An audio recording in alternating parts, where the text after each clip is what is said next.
This is Woodwords the podcast, a production of the Kansas City Woodworkers Guild, with host Kevin Thomas and producer Chris McCauley. Here's your host, Kevin Thomas. Hello everybody, welcome back to another episode of the Kansas City Woodworkers Guild Woodwords podcast. I'm your host Kevin Thomas, and today we have a special show. I'm joined by several former presidents of the Guild, and let me introduce them. On the end over here we have Dave Kraatz, our current president, Craig Arnold, the man responsible for me being a member of the Guild, Wainwright. And over here we have Jim Bany and Mike Jones. We hope we'll be discussing a little bit of the future and the past of the Guild, and we hope that you find this interesting. So, gentlemen, welcome to the show. Dave, let's start with you. Where was the Guild when you were president, both in a physical location and number of members? Well, when I was president, actually about halfway through our history, I was president 2000 through 2003, and we were meeting at Jacob's Well Church down in the Westport area. That was actually there was one president between me and Wainwright, who was responsible actually for the big push into the shop scene. So I was in the Guild, and I was president when we were basically a show and tell organization with sparse demonstrations in the meetings, and the Guild was going through actually not growing pains at the time. We had problems maintaining a membership at the time, and generally every year we'd lose 30 to 40, sometimes even 50% of the members through non-renewal, and we rebuilt that through participation in woodworking shows and the annual Guild show that we were still having at the time, and usually tried to maintain around 100 members, but we never grew appreciably over that, regardless of what we did. So the Guild is quite a different organization than it was then. It was basically, as I said, a show and tell organization. Craig, let's go to the other end of the spectrum. What was it like when you became president? Well, when I became president, we had been down here at this current location about 10 years. I think that's right, about 10 years. And I had joined when the Guild was still out on 67th Street and I-35. And they had a small shop out there with just one table saw, one drill press, one jointer, all Steel City equipment that was purchased by funds that were derived from the project, the restaurant project. When I joined, I was told that I was member 267 at the time, and now we're closing in on 900 right now. So we've grown appreciably since the time I first joined to the present. So I look around at the shop here, and look at all the equipment now. So, Wayne, how about when you took over? Yeah, indeed. That was a while ago, wasn't it? Yes. So I think I was member 99. When I started, because that was under Dave. And one of the things that we were concerned about is, in order to pay our bills, we had to have at least 100 members. Had 99. So a few of us chipped in just to kind of keep things going until we could get the membership back up again. But that's, I think, when we realized that the key to growth was the shop. People needed to actually do stuff with their hands, and that was sort of the direction that we wanted to go in. Wasn't a particularly easy direction to go. Not everybody was on board with that. This group of people all sitting here, exception, we're very positive on that front, and if it wasn't for everyone that's sitting here, I think it probably would have never happened. But that's all I have to say. Jim? You followed up Wayne, so. Yeah, I was, yeah,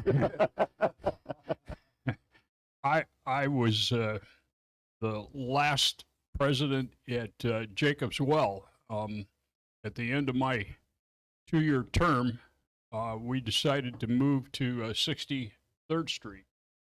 And I guess my administration was noted for, we did the first Andres project, it was the chair project, that really got us out of dire financial straits, because I think when I took over, we had $1,200 in the bank, and that wasn't going to pay our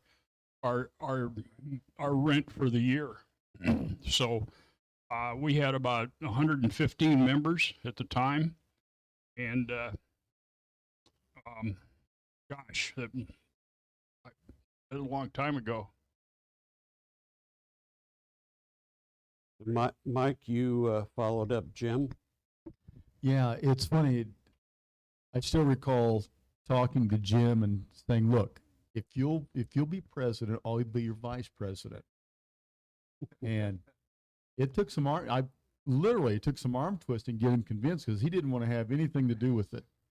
And so when I took over, we were getting things up and running at over in Merriam, and it was all fortuitous that we had the wood turners come to us and said, "We really need to have you guys move in with us, because we can't afford the rent here. The landlord is going to tack us with $1,500 a month rent," which was nothing for 10,000 square feet of commercial space, albeit in the basement. It was a match made in heaven. They needed us, and we needed a place to move to. The Andres project ended up netting us enough money that we could purchase our first equipment. I was actually able to strike a deal with Steel City. They were a relatively new company, and they were anxious to get their equipment out there, and what better group to do so than with the Kansas City Woodworkers Guild. They saw a lot of opportunity and benefit partnering up with us to provide us with equipment at a pretty significant discount that we were able to purchase through Woodcraft. Since they were the distributor, they didn't want to violate their distributor agreement. So we ended up with that equipment, got things rolling. It really helped us tremendously with the Andres project, because we were able to take the Andres project out of individual shops and move it into the main shop, where we were able to get everything done there. I have to now speak for myself, as I followed. There was one president between Mike and I. I got the joy of the hunting for a place to move us. We ended up here. I will forever thank Clifford Bell for getting us finding this place and settled in, and got quite the shop now. May he rest in peace. Yes. Everybody's spoken of the Andres project. 4 of the 5 of you were quite involved in that. Who wants to start? I can do that. So once we decided that we needed to get into this construction business, the question was where, how, who, why. And there was a guy who's not here now. I talked to him about 2 years ago. Haven't talked to him since. Yeah, Chris Kunzla. Did you? Yeah. Chris Kunzla, had a relationship with the owners of Andres, because they were in the Swiss club, whatever it's called, here in Kansas City. They're all Swiss guys. And he knew that they were looking for some new furniture for inside the restaurant. And he also knew that they had been attempting to purchase that furniture from Austria. And because his mother wanted the furniture to look the way it did in the hinterlands up in the mountains in Switzerland. And they didn't think that that was something that they could find here in the United States. So they were looking for this company in Austria. But it was a very expensive project for them to purchase and bring, over here. And Chris, I will use the term, weaseled his way into into their decision making and said, "We can do it. The guild can do it. Let us show you we can do it." And he kept saying, "No, mother is going to say no. This can't work." And we ended up making the piece. He got an agreement to make a template piece, first to a prototype, and we took it to the shop, or excuse me, to the restaurant, and mother sat in it, and she was actually the decision maker on whether we were going to do that or not. And I did not know that at the time, but she sat in it, and she said to her son, and I'll never forget this as long as I live, "Oompa." That was her expression sitting in the chair, which was acknowledgement. And I thought, did we get it? Did we not get it? And Chris said, "It's a good thing. It's a good thing." That's how we got the contract, and it worked out well. The first part of the Andres project was done in, if I remember right. All started in my shop. I remember a truck and the trailer pulling up with about, over 1,000 board feet of lumber for, what was it, 55 or 56 chairs? 65 chairs. And my function was I was going to cut up, glue, and size all the seats and the backs. And so that was over 120 things that I had to chop up and glue together and run them through the planer, and then run them through my antiquated drum sander at the time. And my neighbor Kevin McAndrew came down and helped me with that. And we spent a better part of a month getting all that cut, glued, and sized. So once it left my shop, then it was shaped. I don't know where it went from there. Or speak to that, because if not for Dave Kratz's skill with making jigs, we'd have been in a world of hurt. I'm proud to answer the question, Jim. All the lumber came to my shop. And it was all beautifully sized and sanded. You did a great job. But I designed all the templates and jigs and cutting devices, turned the pieces of lumber into chair parts. And then once I had those and we had a suitable prototype, which I think, Wayne, do you still have that chair? I do. Okay. We made a prototype chair that got checked off by Andres, and then I loaded up the seats in one truckload with the templates, and I think I took them to Bill Evans' shop, and loaded up the backs, took them to Mac Dressler's shop. I cut all of the legs, tenons on my my lathe, and then I took the legs to Jim Childress' shop to saw all of the legs, and those are 8-sided tapered legs. The amazing thing to me was when we brought them all back together, they all fit. I'm still to this day in awe of that jig. We had a problem with the balusters on the fastening somehow. Bolsters. Yes.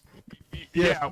Yes, we did, and what we discovered on that was, those were drilled in Bill Evans' shop, and the problem was I had a 2-sided jig, and on the first side it drilled the hole correctly, but when I shifted to the second side, Yeah. They pulled the drill press down and actually warped the jig with the pressure they were putting on it.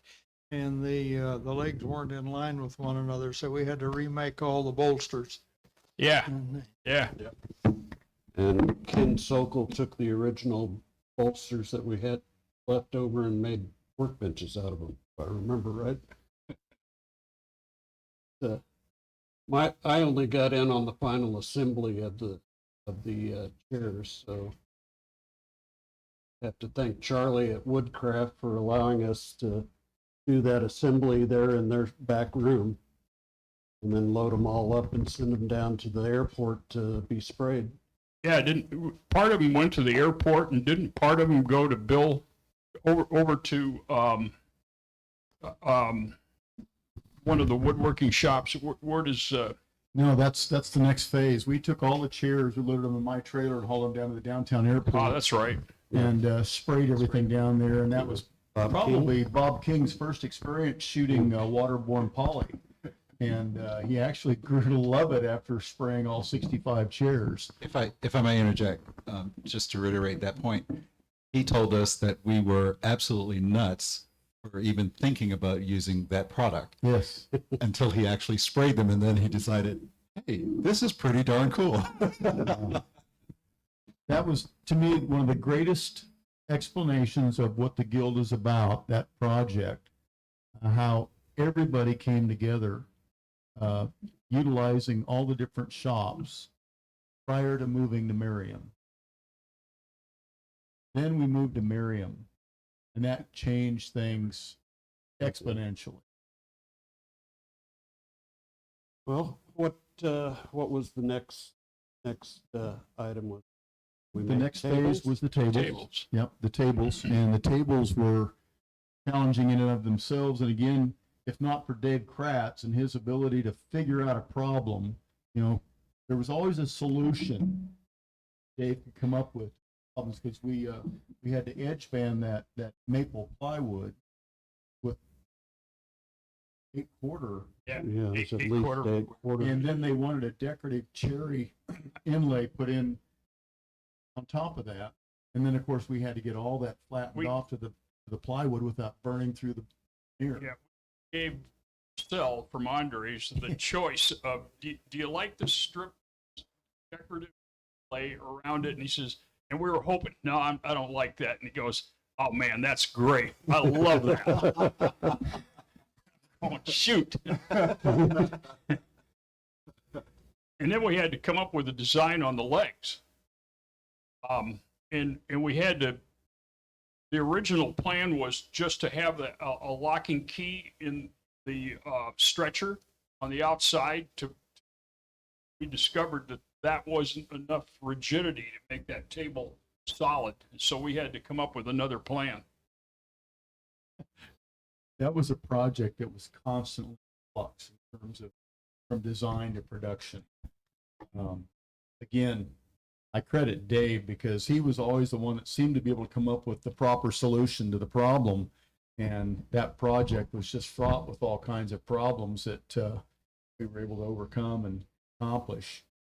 Simple little things like cutting those hearts, having the jig to cut those hearts into that hard rock maple. And again, anybody listening who knows and understands the various domestic species of wood that we have in the United States, that hard rock maple is probably the hardest, most challenging wood that there is to deal with. And that's what we built all of this out of. It was beautiful in the end. And it still is. It's still is. Yeah, they're still using those. We still use one up here for our sign-in. That was a prototype. That was the prototype, and then there's a bench back in the AV suite over That there. was a prototype as well. Yeah.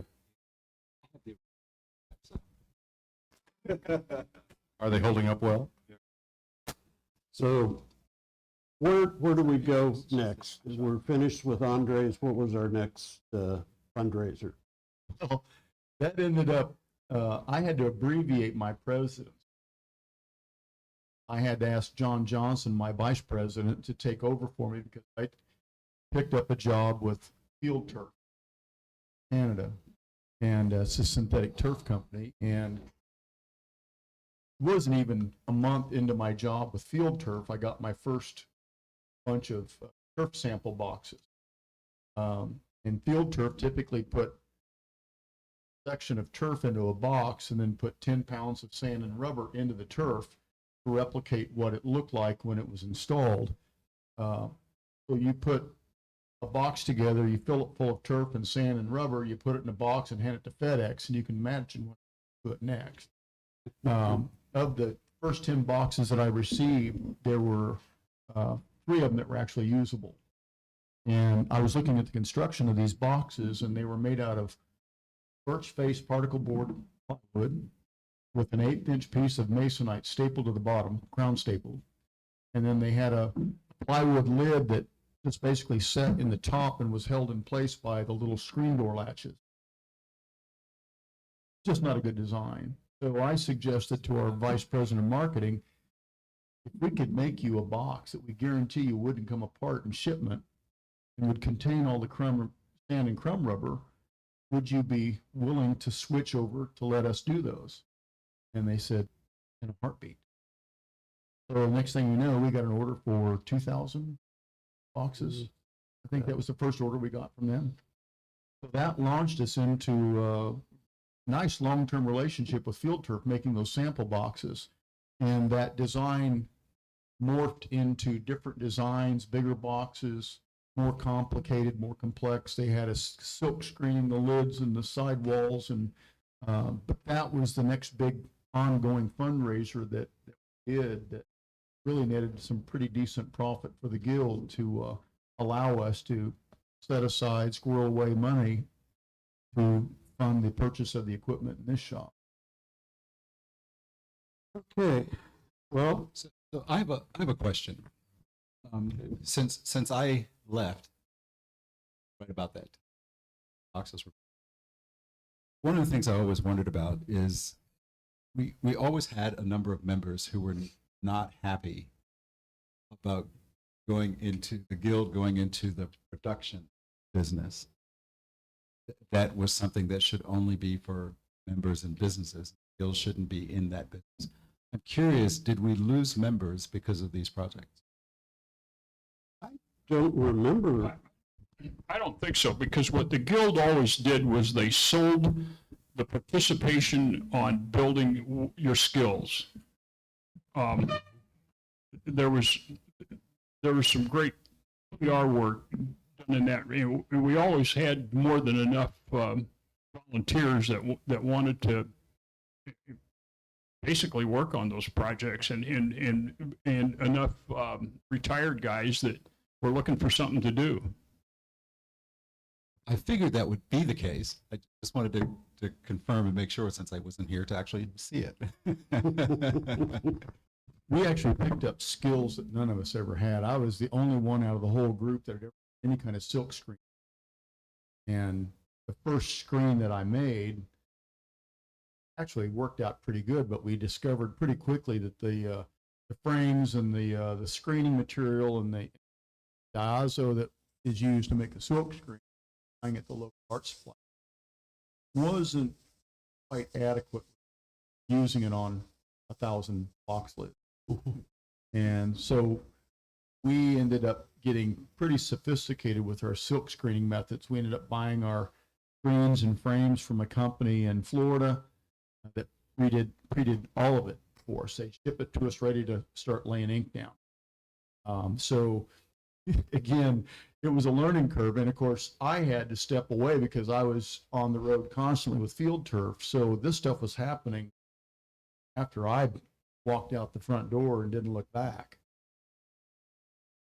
I felt kind of bad about that too, because I was able to secure the contract, but I wasn't ever able to come in and really help with the projects unless we were doing something on a weekend when I was in town. I'm sure somebody reminded you of it. Always. Gentlemen, we've come to the end. I want to thank you all for your time, your service to the Guild. And I thank all of you for joining us. Remember, if you like the content you see here, hit the like button, hit the subscribe button, comment, let us know what you like. And so we can continue to bring you the best from the Kansas City Woodworkers Guild. So until next time, remember to work safe and get your sawdust on. Thank you. This has been part 1 of the Guild President's Roundtable podcast. Please tune in next week for part 2 when we talk about the current Guild and what we would like for the future. This has been Woodwords the podcast, a production of the Kansas City Woodworkers Guild, with host Kevin Thomas and producer Chris McCauley. A special thank you to our guest today, to the Guild's Leadership Committee, and to all of our sponsors. For more information about the Guild, upcoming classes, and events, please visit our website kcwg.org. You can also find us on social media by searching for Kansas City Woodworkers Guild. And remember to hit the subscribe button and ring the bell for notifications.